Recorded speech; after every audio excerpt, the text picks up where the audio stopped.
A very good morning, my dear students. Myself, Dr. Rupi Deep, is welcoming you again in this series of lectures on reaction mechanism in transition metal complexes. This is a continuation of previous lecture, that is part 3rd of this series, that involved inert and labile complexes. In previous lecture, we have already discussed all about thermodynamic and kinetic stability and inert as well as labile complexes. Now, in this lecture, we will discuss in detail about the explanation of inert and labile complexes on the basis of two theories. First one is the valence bond theory and the second one is the crystal field theory. Hope you all will enjoy this lecture. Let's start. So, very first is the discussion of labile and inert complexes or the explanation of labile and inert complexes on the basis of valence bond theory. Now, we are discussing about the substitution reactions in octahedral complexes. Okay. So, according to valence bond theory, octahedral complexes can have two types of hybridization states. First one is the sp3d2 and the second one is d2sp3. Now, on the basis of these two types of hybridization, the complexes are categorized into two forms. First one sp3d2, where outer d orbital is used, the complex is known as outer orbital complex. Whereas in second case, that is d2sp3, inner d orbital is used and hence the complex is known as inner orbital complex. Now, based on these hybridizations, in first type outer orbital complexes, these type of complexes are generally labile, which means they are kinetically unstable in nature. Okay.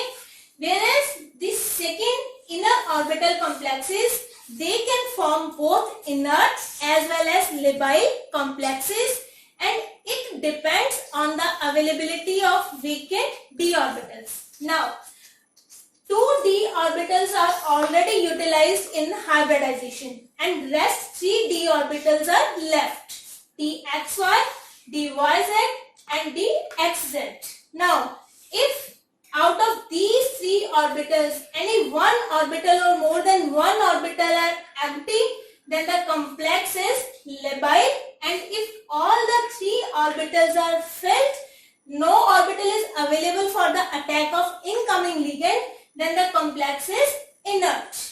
Now, we will elucidate this explanation on the basis of some examples.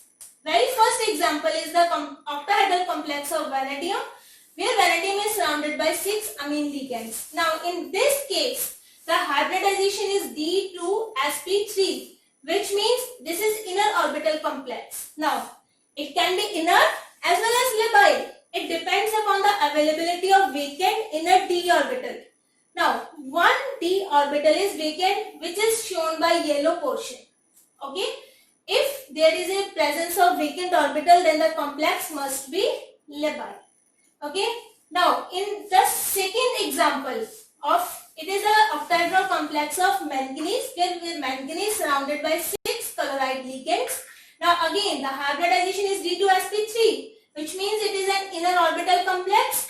Now, in this case, there is no availability of vacant d orbitals as other 3 d orbitals are filled. Okay. So, if there is no presence of vacant d orbital, then the complex must be inert. Third example is the example of outer orbital complex with hybridization sp3d2. Now, these type of complexes are generally labile in nature. So, on the basis of valence bond theory, first we have to see whether the complex is inner orbital or outer orbital. Okay, for outer orbital, complexes are labile. For inner orbital, we have to check whether there is a presence of vacant d orbital. If it is present, then the complex is labile, otherwise it is inert. Next is the crystal field theory. There actually there is a very limited application of valence bond theory. That's why we will have a need of another theory which is applicable on almost all the complexes, and that one is crystal field theory. Okay. According to the crystal field theory, substitution reactions in octahedral complexes can follow two type of mechanisms, either SN1 or SN2. SN1 means unimolecular nucleophilic substitution reactions, and SN2 is bimolecular nucleophilic substitution reaction.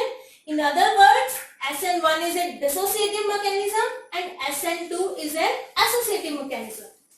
And in previous lectures, we have already discussed that there is a formation of 5 coordinate intermediate in SN1 or dissociative mechanism, whereas there is a formation of 7 coordinate intermediate in SN2 or associative mechanism. Now, in both cases, either SN1 or SN2 mechanism, there is lowering of the regular octahedral symmetry in the intermediate.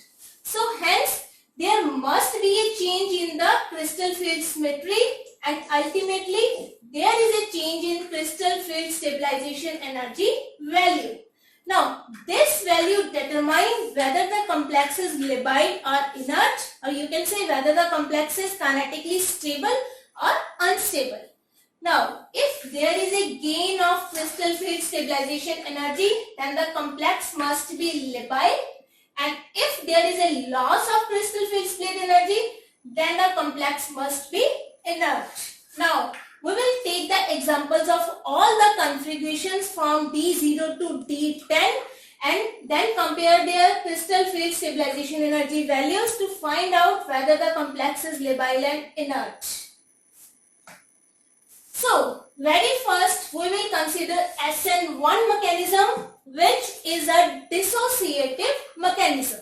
So, in dissociative mechanism, the intermediate is a 5 coordinated square pyramidal intermediate.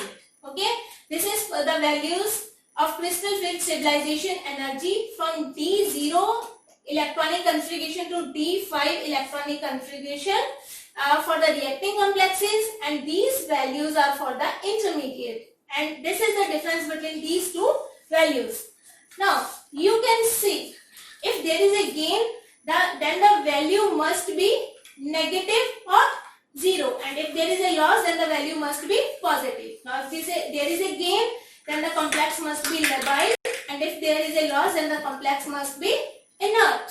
First case, D0, the value is 0, hence the complex must be labile. Second, for D1 and D2 case, in both cases, there is a gain, which means value is negative, so both these complexes should be labile.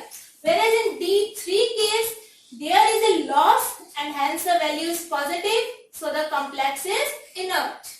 Now from D4 onwards up to D8, there are two possibilities, high spin as well as low spin complexes. So we will discuss these two complexes differently. So in D4 high spin complex, there is a gain, the value is negative and the complex is labile. On the other hand, in D4 low spin complex, there is a loss with positive value, hence the complex is inert. Similarly is the case of D5. Again, D5 high spin is labile, whereas D5 low spin is an inert complex. Okay, next is the values from D6 to D10. Again, for D6 high spin and low spin is labile, whereas D6 low spin is inert. For D7, both high spin as well as low spin are labile. Now, for D8, D9 and D10, D8 the value is positive, hence inert complex, whereas for D9 the value is negative and for D10 the value is 0, hence the complexes are labile. Okay, now we can summarize it in that is by first mechanism, that is SN1 dissociative pathway. So the labile complexes include these electronic configuration. First one are the D0, D1, D2 and D10 metal complexes are labile, and out of this high spin include D4, D5, D6 and 7, and D7 low spin complexes also are labile complexes, whereas D3 and D8 are inert complexes and low spin complexes with D4, D5 and D6 electronic configuration are also inert. And from these values we can also find the order of reactivity, which is maximum. It is in the case of D5, decreasing in the order of D4, D8, D3 and D6. Now, similarly, we can find out the complexes, lability and inertness of the complexes again on the basis of gain or loss of crystal field splitting energy. But now the mechanism is associative one, which means there is a formation of 7 coordinate intermediate. Now, again, you can see if the value is 0 or negative, then the complex is labile, and if the value is positive, then the complex is inert. Okay, similar, this is for D6, D7, D8, D9 and D10 electronic configurations. Okay, again we can summarize that both the high spin and low spin complexes of D0, D1, D2, D7, D9, D10 and high spin complexes of D4, D5, D6 are generally labile.